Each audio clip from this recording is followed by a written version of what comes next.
Hello, I'm Eric Rouser, AIA Austin President, and I'm here to welcome you to day one of the AIA Austin Design Excellence Conference. When we began planning this conference last year, we were excited to be rebranding our summer conference, which we've done for many years, as the Design Excellence Conference. With our President-elect Steffi Motal and our Committee on the Environment chairs Kendall Klaus and Miguel Walker leading this effort, we set out to retool our summer conference into a more relevant and significant event. Something that could bring to the fore the issues that are most pressing to AIA Austin, to the design community, and frankly, to the world.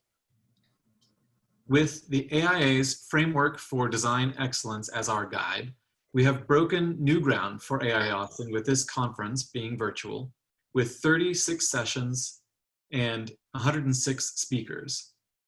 And sure, we meant to do it in person, but we are glad that we have taken control of the moment, and we're glad to have you here to take part. We will be safe, we will learn new things together, even though we are apart. So let me say thank you to our staff for all their hard work to pivot and make this conference happen for us, and for our sponsors for sticking with us during this unusual year. Please visit them on the sponsor pages and thank them for their amazing support. I also want to thank the Austin Foundation for Architecture for supporting this particular session. If you don't already know, the foundation is AIA Austin's partner organization, joined with us to provide public outreach to promote design excellence and education. A note, if you have any questions at all, please visit the virtual lounge where you will find Rob and Anissa to help you. If you can't get into the lounge or have any questions of access, you can always email Rob at rob@aiaaustin.org. All right, and now for our session today.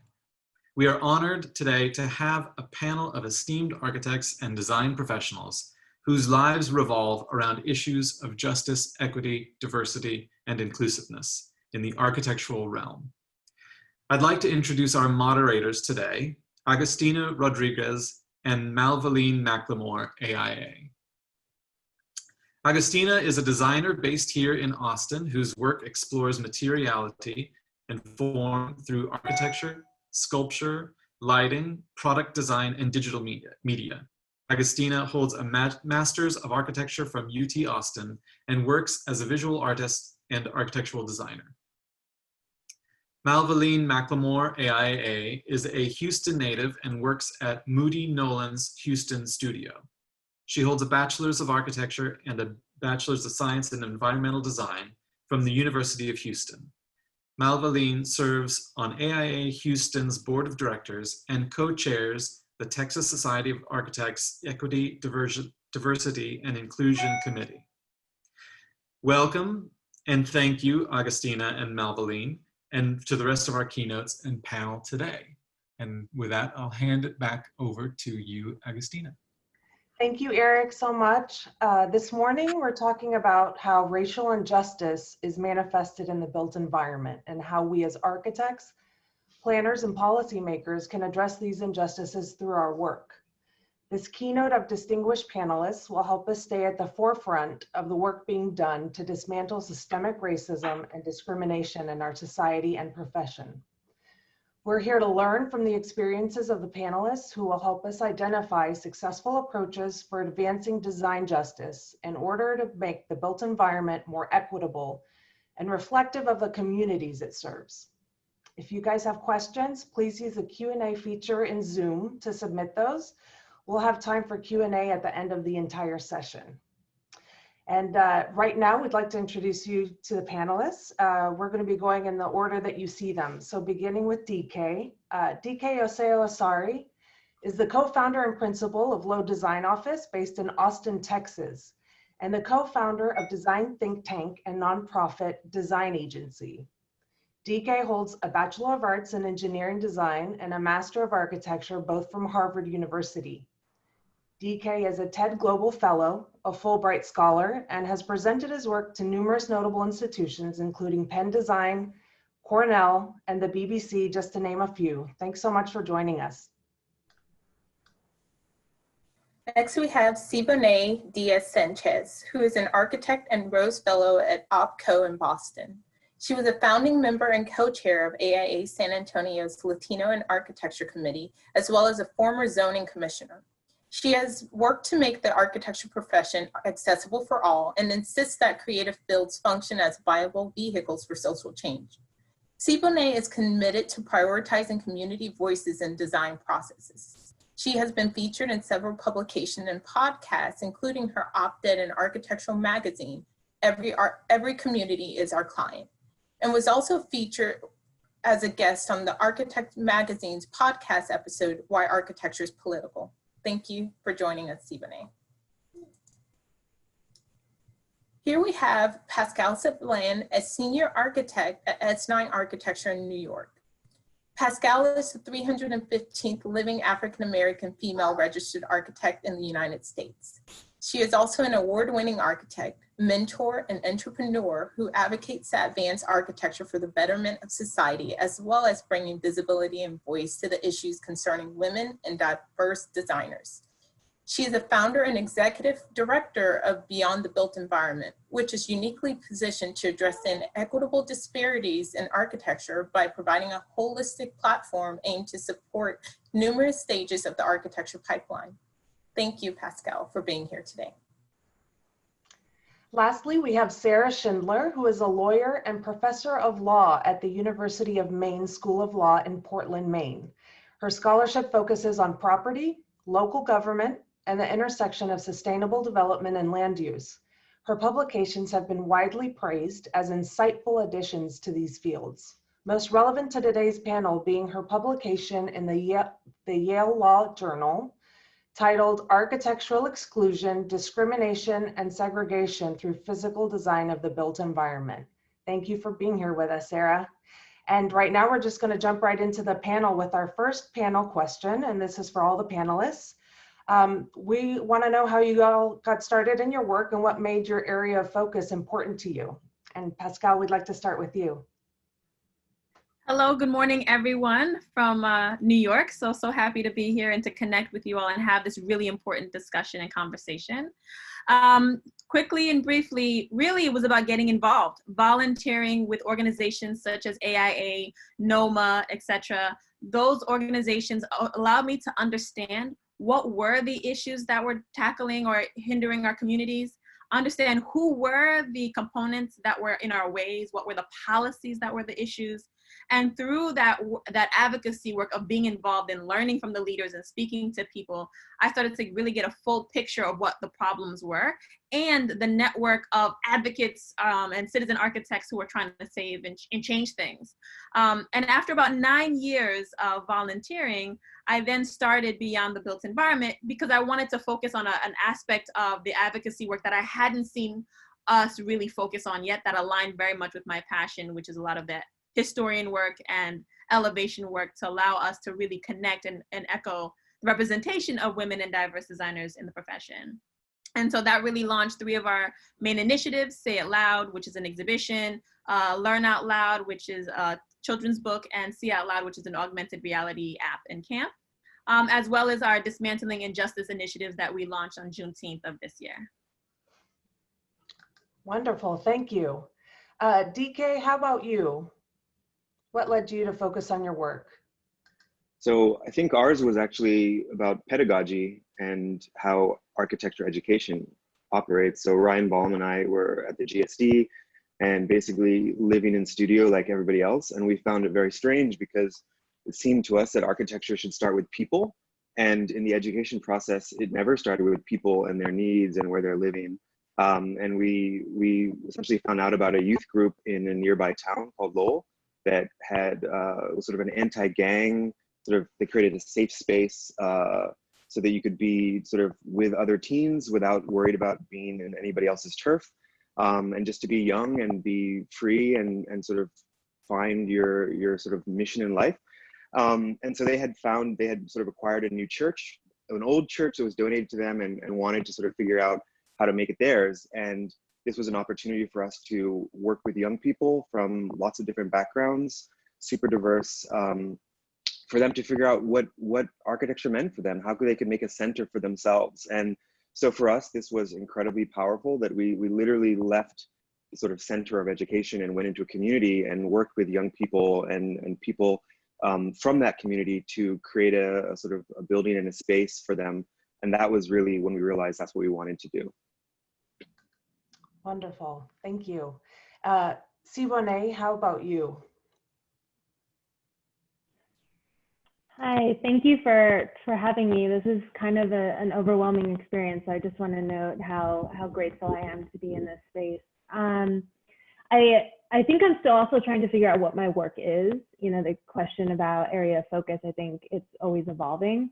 But I'll say that I grew up around artists and activists and organizers, and many of them are my elders. And in those spaces, my role was to listen. And I think having listened for a lot of my upbringing, it made me a little bit bolder when I realized I had something to say.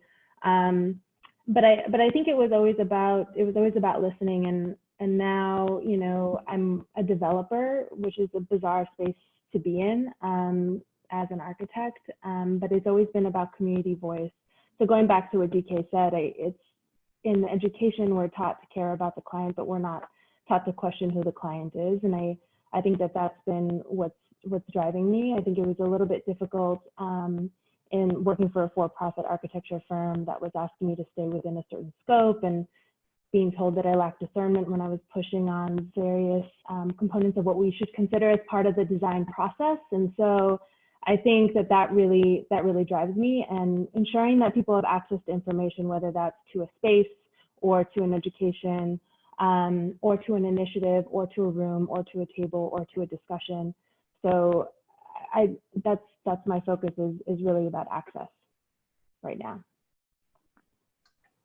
Wonderful, thank you so much.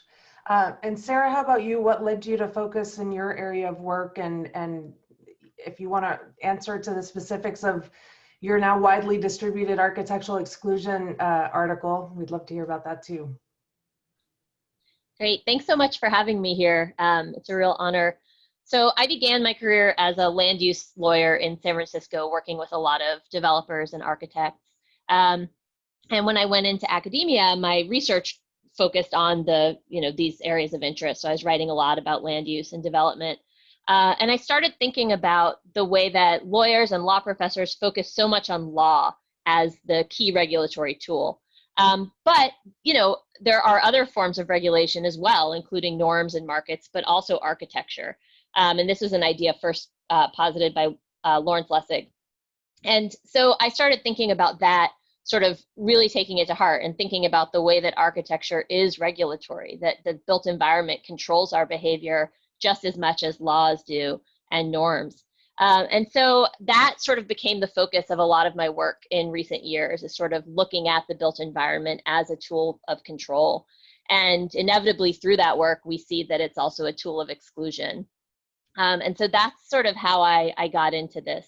Yeah, so I'm not an architect, but I have worked with them. So. Thank you, guys. Thank you. Sarah, kind of with the understanding that you're not an architect, but based on what you just said, that I'd like to ask, start with you by asking, how have you seen racial injustice manifested in the built environment, and how do you believe or think that architecture and planning has perpetuated or at least been complicit in this? Sure. So I think the sort of paradigmatic example that we can start with is the often told story of the low bridges on the parkways in Long Island leading out to Jones Beach, right? So Robert Moses, according to his biographer, was affirmatively racist and made many decisions, including the decision to create these low bridges such that buses couldn't pass under them. They were too low for buses to pass under them, meaning that the folks who primarily rode the buses, including Black people, Puerto Ricans, low-income folks in the city, would not have access to Jones Beach, this beautiful public space out in Long Island. And so I think that's a classic example. And again, there's been a lot written about that, but coming sort of closer to home to an actual building, we also still see a lot of buildings being constructed with privately owned public space. So maybe there's a garden on the rooftop that ostensibly anyone in the city has access to, but in order to physically access that rooftop garden, you have to walk into this, building in the middle of a city where everyone's wearing business suits. You have to often show an identification to a guard at a desk, walk past the guard desk, get into an elevator, ride up the elevator with people who are working in that building. So there are both physical and psychological barriers to entry. And these are, again, exclusionary spaces where not everyone is going to feel comfortable. And these spaces often, again, are designed intentionally to exclude poor people and people of color. And then more, we see it in my line of work now, I sort of see it everywhere, right? I mean, if we look at the history of where highways were placed, I-35 in Austin is a great example, one that divides, neighborhoods of color from neighborhoods that were predominantly white. Obviously, there are laws that sort of perpetuated that division as well. But the placement of highways, they were often intentionally placed directly through thriving Black communities, and again, created to divide communities. There are walls that divide, white housing developments from Black housing developments that still stand throughout the country. So yeah, one-way streets are often intentionally designed to keep people of color out of white neighborhoods. So I'll stop there, but there are many more examples. I'm sure others have great ones as well. Thank you, Sarah. That was great. Pascale, I'd like to ask you the same question. Sure. I actually like to refer back to this idea, especially in New York, and I'm not sure if it's true in Austin, where we have development that if you have affordable housing, you get an additional incentive, whether that be additional FAR or more open space or a discount. It just comes with incentives. And a lot of development have had taken advantage of leveraging having, reduced income spaces in the buildings, but then have poor doors, right? And I think, to me, when I see this is like the modern day of coloreds only, whites only, where you're really segregating people because of their socioeconomic background, which is typically tied to their race. And so really seeing that and seeing how in modern day, how we as architects are penning and drawing and catting and revitizing racism in our built environment is really disappointing. But we can also talk about the way that cities are planned, whether it be redlining, gentrification. This is all part of the system in which we are part of we are perpetuating, we are part of the toolkit of systematic racism and oppression. And that it's not just a matter of the built space, but it's also what those spaces express, as well as development that really is no problem with, development that shows our monuments that show people who oppressed people in the past or who have been active and blatant racist slave owners be located at the pinnacle and highest peak of communities as a reminder that your existence or your freedom is limited and you should appreciate. And then also the erasure, like the architecture that is not there, right? The architecture that does not claim space. I often ask, what is the area where Trayvon Martin was murdered, right? What is that space now? Is it a patch of grass? Is there a plaque that says somebody of importance was lost here? We also are not capturing and using architecture as a method of healing when injustice is also happening. So I think it is being used both in a way of what we do and what we're not doing at the same time. Thank you, Pascale. DK, can you also answer this question? I can try. I mean, it's a colossal one. I mean, and there's so many dimensions to it. I agree with everything that's been said. And if I were to add a few more, I mean, I think some of the sort of dimensions to this, which are most sort of powerful in my mind, or at least that I've been thinking about a lot, particularly recently, is that, this relationship between architecture and public health, which is kind of weirdly interesting again now, obviously, because we're dealing with COVID, but, so often architects are the ones who help other people manifest their visions and their ideas. And so, I mean, sometimes the ideas come from us, but other times we're sort of like, the person that sort of helps it come into the world. And so I think, around the, let's say, turn of the 20th century, when the cities were formalizing earlier on and people were trying to essentially clean them up, what you had is that wealthy, powerful people within the city were worried about the criminal elements, the orphans, the pickpockets, and scientists began to understand that some of these sort of the pollution or whatever you want to call it in the streets contributed to people's ill health. And so this idea of cleaning up the city, which sort of overlaps with getting rid of poor people, organizing them, putting them in homes, boxes, structuring them, getting them out of sight, getting them out of view, and making the city pure and clean. This thinking is still very much pervasive today, and I think we often don't necessarily go back to the roots and interrogate it. But there's this idea that oftentimes people with darker skin are linked with criminality and can be linked with sort of disease vectors. And trying to get those people away from you is a way to sort of keep people safe within a world of architecture. So that's something I think we have to look at more. Another one, which is another aspect of erasure, I like this word that you use, Pascale, also for me is about sort of long-term history.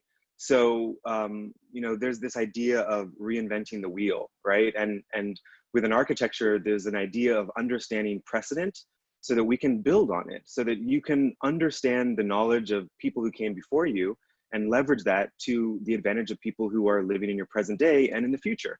But how many architects in the United States today, students of architecture and everyday ordinary people, can tell you significant buildings or typologies or morphologies or ways of living and building in anywhere in Africa or anywhere in a place outside of certain sort of centers of power historically? So what this means is that we don't even know a lot of architectural history, and to be able to access that to inform what we're doing today. So I think, again, we have to have a much deeper understanding of the incredibly diverse range of architecture as a kind of cultural technology of building where we live together. There's another dimension, but I can bring that in, I think, into the conversation as we go along.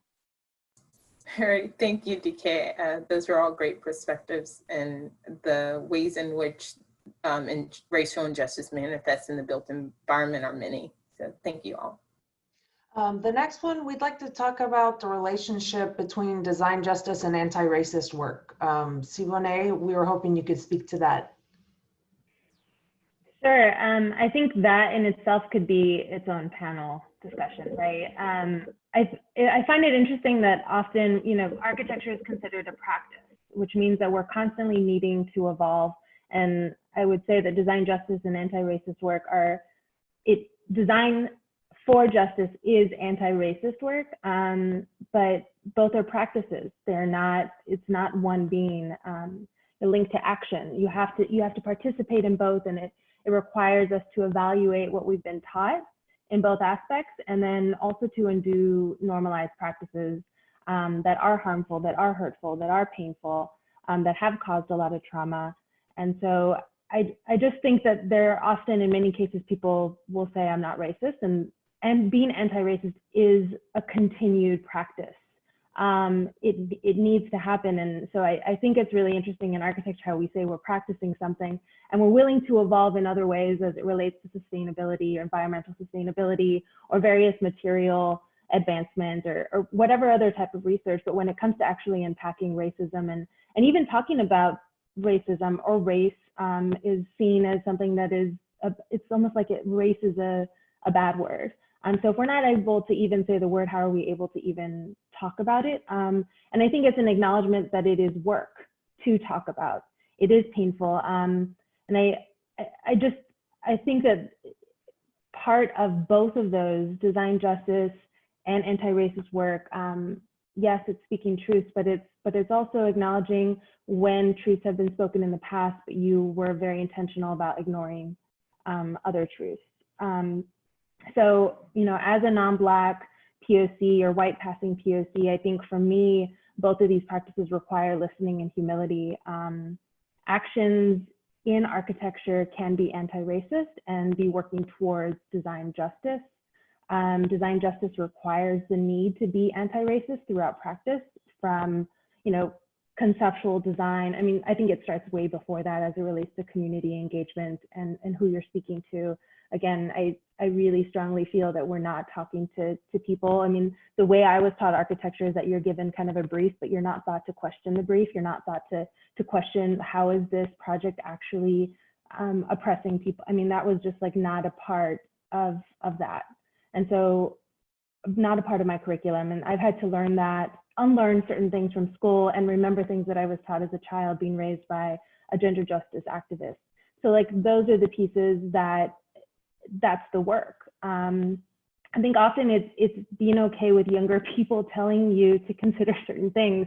Again, I want to go back to my experience when I was pushing different components of design justice as lower level, mid-level, whatever in a for-profit firm, and being seen as other in conversations. And so I think part of the anti-racist work and part of design justice is being willing to listen to things that you don't understand in a way that they have not been presented and packaged in a way that makes it easier for you. And I'm speaking to leadership that's in this discussion, that's attending this this webinar right now, because I think it requires that time. I think also as architects, you know, our success needs to be evaluated on how we are creating space for vulnerable peoples and how we're talking to and with them.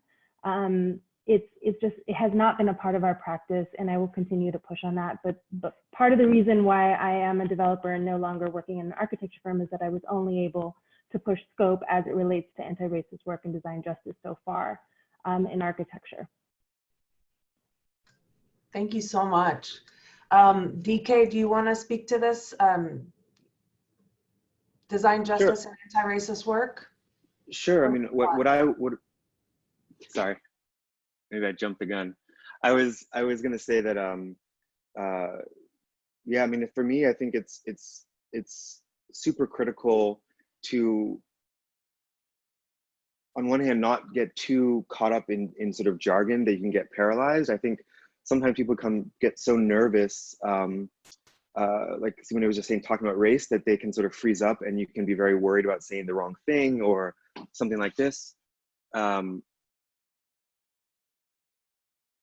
I think we have to start with sort of thinking about, do you think that there's injustice sort of in historically and in the present day?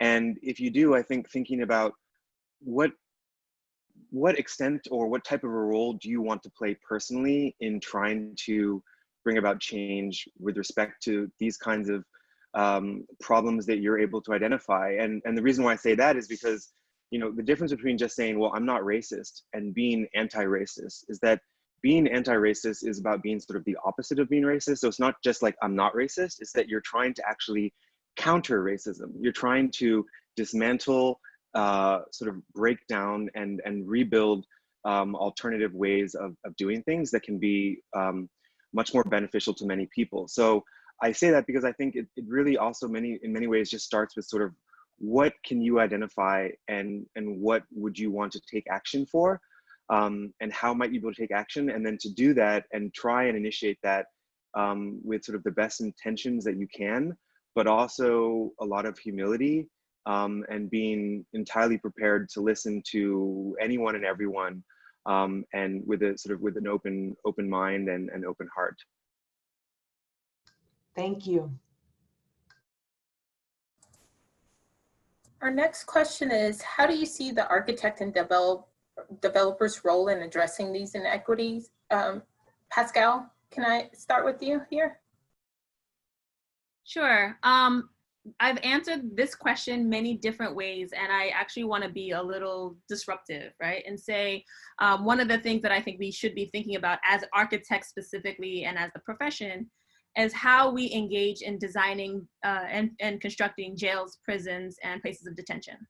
And our complacency in what we're doing here, where we create these projects, I don't care how pretty or nicer or better or natural light you're putting in them, you're still creating structures that enslave bodies. You're still creating a structure that's going to need to be filled with new bodies and perpetuate the injustices in our social, judicial issues. So as I sit in this moment, still impacted and still devastated by the lynching of George Floyd and the lack of justice that's coming to Breonna Taylor, I really sit here and think that we need to stop thinking about only that we can, you know, make our professions and our offices and our firms more equitable or diverse and we've solved it. Like, no, we really need to take a stance as a profession, as a collective, when understanding our contributions to how we impose the built environment and how we are part of the problem, that we are part of the tools that's being used to perpetuate racism and oppression. And I really am working as much as I can to make that a statement that we all put out there. And I want to really take this opportunity as we discuss that architecture is unjust and our roles in it, that we put that out there, that we talk about this also. I think as architects, our role is to understand how we are participating in the problem. Also creating a bridge to the community, kind of talking to what Siboney talked about previously, is how we engage in communities in the design process, and decoupling this idea that the client and the end user is one and the same, because in a lot of instances that's no longer the case. And really thinking about how we can include them in the design process. There's a firm that I often refer to that we saw back in New Orleans during our Design Justice Summit called Concordia, where they have a community fellow as part of their team structure, where they identify a leader of a community that's being impacted by one of their projects.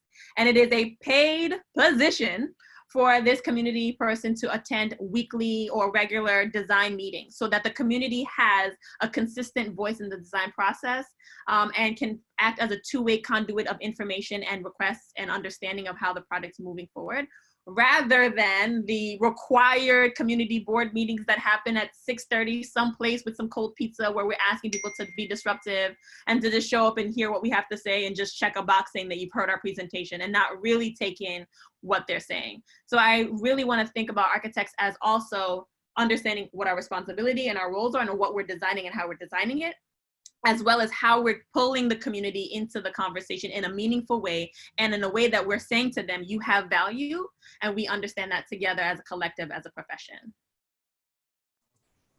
Thank you, Pascale. And kind of going off of that, Siboney, I'd like to pose the same question to you, but acknowledging that in your previous question, you said you no longer are working as an architect. And from what Pascale just mentioned, it's important that we acknowledge that we, the architect, are part of the problem.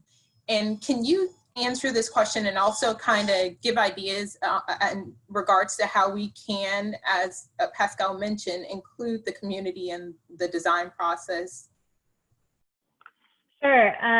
Yes to everything Pascale said. I think it's also, questioning scope, questioning the projects, questioning the people that we're looking up to, questioning who has been memorialized in this profession and really who they are as people, their racist backgrounds, who we were taught about. I mean, it's all of those things. It's also unpacking history that we were, my GPA was affected by how many white male names I was able to memorize and what their buildings look like. And so I think it's also a part of unpacking that.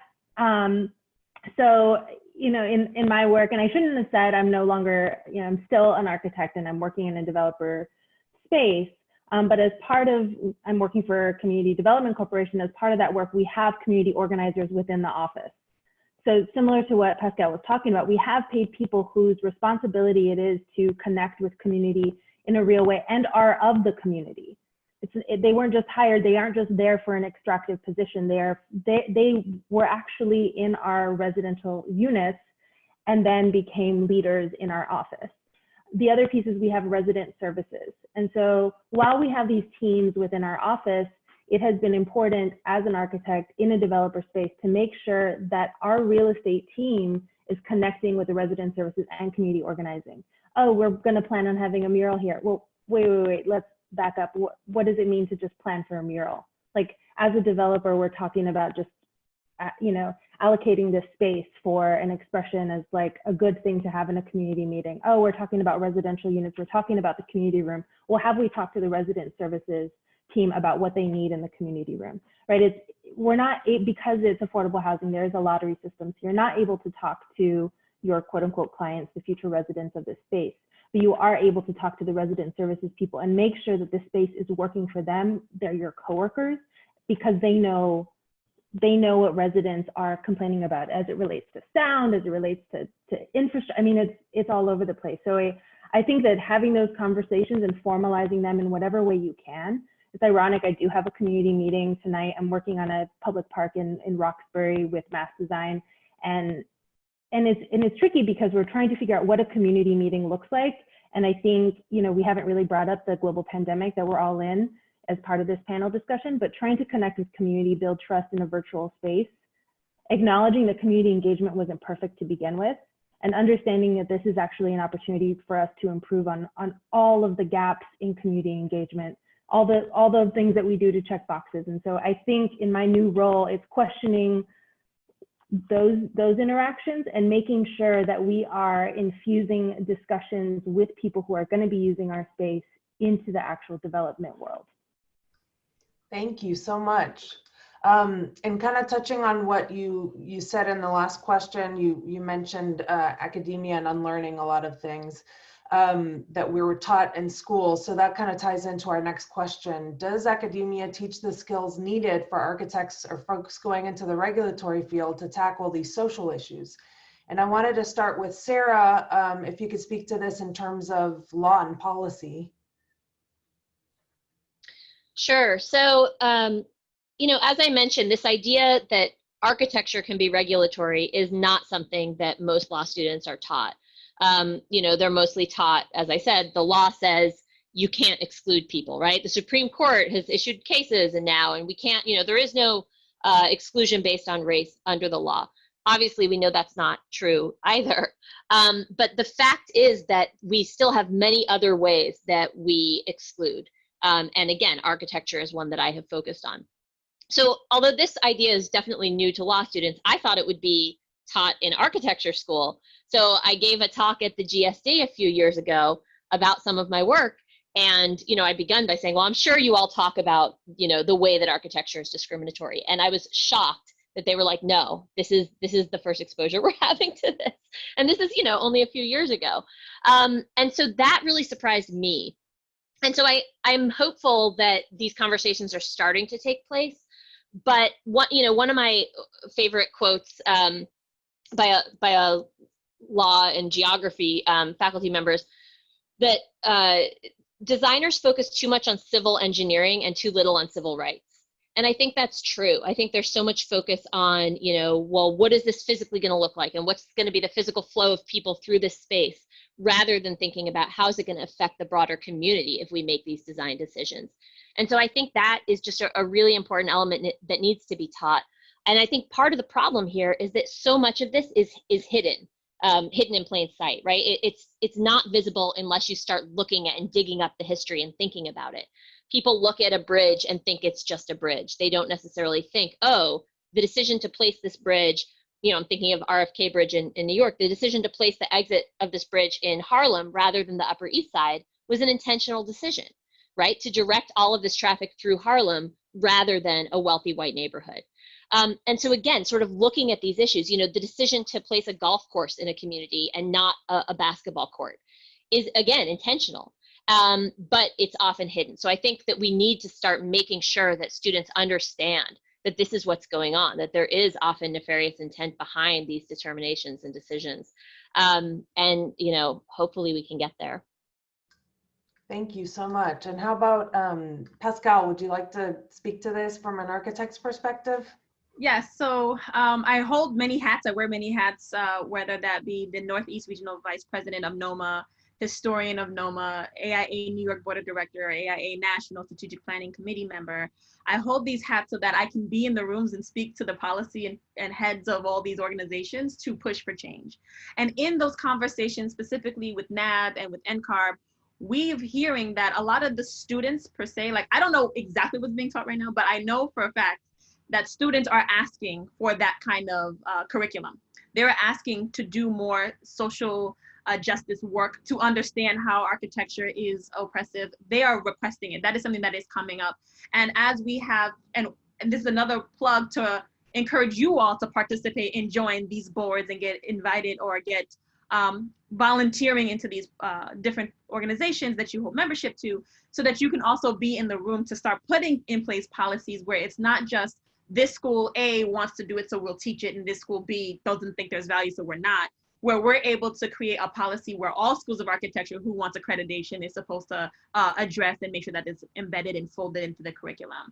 So I think we are seeing that there's a momentum from the students that are coming in and are requesting this kind of work, and are requesting these kind of lectures, and are requesting these kind of topics. So it's something that students are very aware of, and I think it's important that we as teachers, mentors, critics, schools of architecture and design and planning leaders, to hear the calls and make adjustments and make the schools start to give them what they're looking for.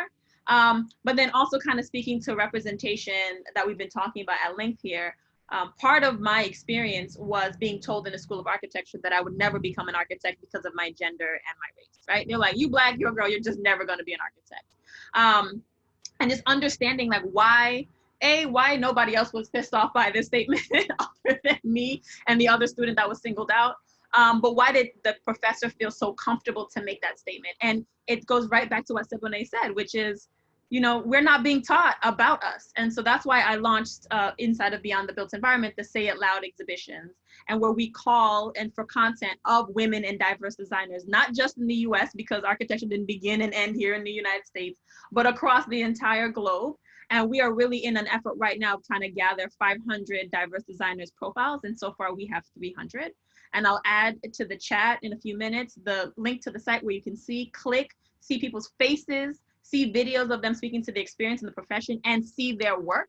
And I think that's really important that we really document who we are and glean and learn from the values that those who are diverse in the profession has given to us. It's not that we need to be introduced. We've been here doing amazing and incredible work. We just need to start learning from that and really using that as a tool moving forward. Thank you, Pascale. All right, DK, do you want to take this one? You want to touch on this? Yeah, I mean, I would add a few more things. I mean, again, this is all brilliant. I mean, I think for me, there are a number of things which really need to be overhauled in maybe both academia, but also how we initiate people into design professions.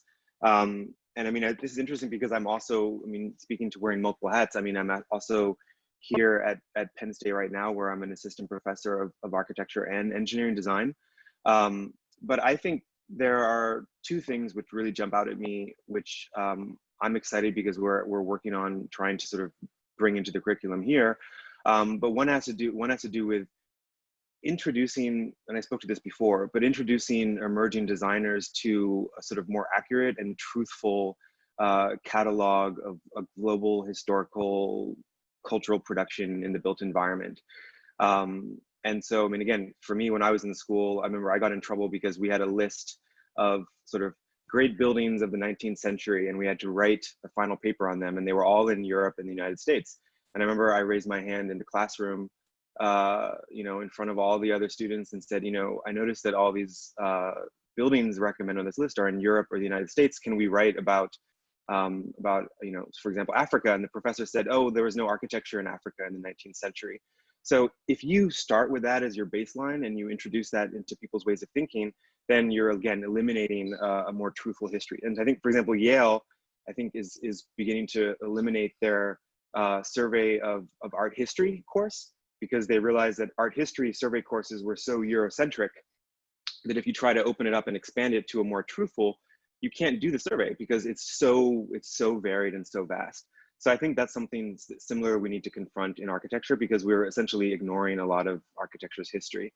The second one, I think, which is in some ways maybe equally deep, is also that so much about architectural training and education and thinking is about competition, and that's wrong. And I think that that's tied to a sort of culture of domination, of always trying to win, believing that there are always winners and losers and takers and that type of a paradigm.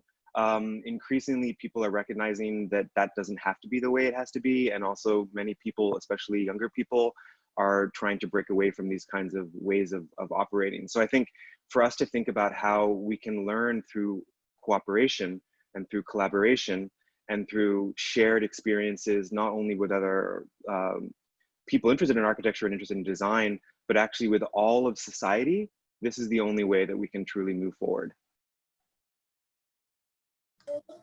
Great, DK. Our last question here to you all is, in what ways, big or small, can architects and planners be anti-racist and work to dismantle the power structure of white privilege? I'd like to start with you, Siboney. Okay. Big or small? I think going back to defining success, right?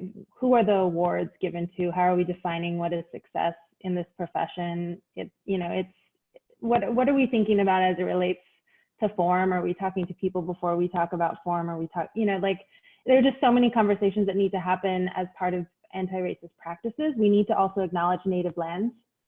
We never talk about whose land this was and who was stolen. I mean, it was stolen. We're all on stolen land right now, and I think we do not do Indigenous communities justice in not acknowledging everything about that. So we also identify history in very specific ways. I remember in San Antonio when we celebrated tricentennial, as if San Antonio just became when the Spaniards came, right? It just was all of a sudden justified by Eurocentric. It was just definition. So I think we need to think about that. We also need to understand the ways in which we have been preserving structures. I remember as part of various historical preservation in San Antonio, the conversations about which structures were of German craftsmanship and how that's related and how that's worth really restoring versus talking about vernacular architecture and resourcefulness in other communities. So thinking through that, I remember Sandra Cisneros, who's the author that was actually a neighbor of mine, she painted her house purple, and she was cited because the purple was not in the palette that was acceptable according to, I want to say it was the Historic Design and Preservation. I can't even remember the acronym, but or maybe it was the Conservation Society. Anyway, there was a whole lot of disruption there, and said, oh, it's not a historical color, and so it's the question of historical to whom. Making sure that we're being inclusive as we define what is worth preserving is a part of that. I've also been very intentional, and I work to be very intentional about who is building our projects. Who are the people? Who are the subcontractors? How are they involved in conversations as it relates to innovative, sustainable design initiatives? Are they really a part of making innovation better? Excuse me, I have an alarm. So I'll just say that. I'll end there. That's great. Pascale? Sure, I think kind of echoing what I said previously, which is thinking about our communities and what are those structures that are oppressive, such as monuments and such, as well as the architecture and the projects that we participate in and what we're designing and how we are impacting the built environment. But honestly, if we're talking about policy and policymakers, kind of going back to what I said about academia in terms of getting accreditations for schools of architecture to be hingent on people and professors in the schools of curriculum to address social issues and making sure that advocacy work is part of the curriculum. So I think that's ways of kind of getting at that. On a professional level, I think it's important that architects take a pledge or make a statement that we will stop designing and building jails, prisons, and places of detention. And we have ramifications for that and understanding what that means. I think really we need to start, I feel like we've had a lot of circular conversations, participated in a lot of panels, listened in on a lot of speeches, and we talk about, yes, mentorship, that will help the pipeline. Yes, we need to do better about this. Let's do the work, right? A fight for justice is that, a fight. If you're coming out with scars, with bruises, it's gonna be difficult. And so I think it's time that we, wrap up these conversations and start putting in the work and creating metrics of getting things done. Like, how are we increasing the diversity in the profession? What are the percentages? What are the investments that we're putting to making that happen? What are the milestones and timelines that we're putting and opposing in ourselves to make sure that we make that progress? And so trying to define that as well. And then one small thing that I'm doing is the Say It With Media MOU, where I'm asking architecture publications to do an audit of how they're representing women and diverse designers, and committing to a 5% increase annually until at least a 15% representation is in their publication. Because I also think it's about sharing our narrative and speaking to what we're doing, that it's important that we're not part of that erasure in terms of what is being documented and elevated. And that's also part of what I think we could do. So I think it's as small as being an individual and doing work in your community, in your neighborhood, in your block, but I also think that you have the power and the place to start setting policy changes and being part of those rooms that leverage those things. And then lastly is sitting on community boards, being in the room to say, oh, you want to put a highway on a thriving Black community boulevard? No, I'm here to say that this is not going to happen and you will not get my vote. We need to be there to defend these decisions and to defend these communities that will not have another voice in the room to advocate for them. And that is very real, and that's something that we need to understand. And so although it's not the glorified outlook of us being on the cover of a magazine, it is really important that we do work that really protects spaces as well as provide opportunities for future spaces as well. Thank you, Pascale. DK, do you have a layer you want to add? Sure. I mean, I would. I think the simple comment I would underscore, which has already been spoken to, but is that maybe phrasing in a slightly different way, is that I think we need to be open to don't only do client work, is a simple way of saying it. I think that, I mean, that's something that in terms of how we've been operating from the beginning, I think, you know, partly because we had sort of the naivety / the luxury of starting essentially our practice before we had even finished school. We didn't really know what the sort of models were or what you're supposed to do. And so we sort of we just saw problems or we saw things that didn't seem right. And then we would just sort of start engaging. And we've maintained that approach very much even to the present day. And I think sometimes when I talk to other people, I realize how weird it is that, you know, that we have projects or processes that we've worked on for, you know, 5-10 years, trying to develop with communities, with people that are not client projects, that are things that we just began. And then you look for resources, and oftentimes when you have a sort of good intent, resources manifest themselves. So I think that's one, is that we should think, like, if we see these problems, let's try to design solutions. We don't just sit around and wait for that perfect client that comes with a perfect project that opens up the perfect opportunity. We have to create those opportunities, and we have to be those clients. Absolutely. And last but not least, I'd love to see, Sarah, if you could add from your perspective on this question.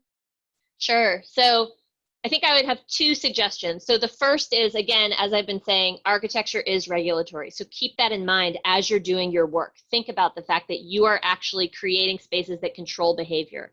And the second is a little more straightforward maybe, but think about the ADA, right? Think about the way that the ADA has transformed the work you do. We could also think about, for those of you who have been involved in projects that require environmental impact statements, right? So these sort of regulatory tools have been used to make sure that developers and designers and planners are thinking about the impacts of their project on certain populations. So people who are differently abled, or the environment. So some of us have been advocating for broader use of racial equity impact statements. And so this would be a tool that, again, even if it's not regulated, maybe your firm adopts a rule that you are going to produce a racial equity impact statement for each project you work on. And so that would talk about what are the impacts of this project going to be on communities of color. So those would be 2 sort of straightforward suggestions. Thank you. And thank you all for this engaging conversation overall. It was awesome. Next, we're going to move to the Q&A. As a reminder, please be sure to put your questions in the Q&A section on Zoom as opposed to putting them in the chat. Okay. Starting off, we have a question to Pascale and everyone. It's from Andrea. It says, I'd like to hear more about how density and bonus programs to encourage affordability are failing. Actually, I'd like to believe these can be a great tool, but if they're not working, let's figure out a way, figure out why, so we can create a better tool. So I guess we'll start with Pascale, and whoever else wants to add, go for it. Yes, I think affordable housing and the bonuses that happen with development is a critical and an important policy that really has leveraged the building of and the design of many projects that actually have been positive to communities. I think what I was really harping on and been really pissed off about is seeing when we're taking advantage of those bonuses of them, and then using that in a way to, to not really elevate and hold the same experience for everyone who's in the building, regardless of how much income they make. So I often refer to the Poor Door, because it's something that happened in New York, as an example of how we're leveraging it in a way that is not right. But I think there are other ways that it could be. There are many ways where people will always find a loophole, right? And I think we just need to be mindful of that. And like everything, nothing takes one person to do. That is a secure system. A lot of people had to be on board with this idea, sign and stamping these drawings to make it come to fruition, and build it and build this and plan the projects in that way. So I want to really push the idea that we all play a role in how we're designing oppressive spaces. And that's just one example of how architects and architecture is failing people in finding equity in the built environment. Great, thank you, Pascale. There's another question to you that says, Pascale, can you expand on the notion of architecture as a method of healing? And do you have any examples? Actually, I've been volunteering with Brian Lee Jr., who is doing design as protest. And he and his team of volunteers and advocates have been developing components where people can actually purchase the tools needed or the elements needed from their local Lowe's or such, and be able to build a toolkit to build something that can create space and hold memory of something that's happening in their community, or to be a marker of healing. I think I'm really excited about this idea of where it's not just us, but really anybody with this instructions can actually take place and take part in that. And I'll try to grab a link and throw it in the chat during this Q&A portion. But one of my favorite projects and the first project that I ever worked on in my career was the African Burial Ground National Monument in New York, where during the construction of a federal building, they found the remains of slaves, about 800 or so remains, aging from 6 months old to 60 years old. And those bones were being chucked until somebody whistle blew on it. And then the site was studied, and now we designed a monument that really talks to holding the marker of the slaves, and to understand that on the structure itself, we inscribed a map that shows how all of downtown Manhattan is literally built on 20,000 African slave bodies. So physically, literally, conceptually, every Lee possible, we are built on our bones and on our backs, right? And that was a really important lesson for me. Sorry, they're going to shut the exactly at 10:30. Sorry about that, but that's awesome where you were going. Sorry. Quickly, I'd like to say thank you all and all of our wonderful guests for being here today. It's clear that this conversation is of high interest, and we must continue these conversations. And I look forward to the conversations to come, but not only that, I look forward to the action that will follow. So sorry about that abrupt stop, everyone. This is good, and I look forward to what we have following. So thank you, everyone. Thank you, everyone. Thank you. Thank Thanks so much. you.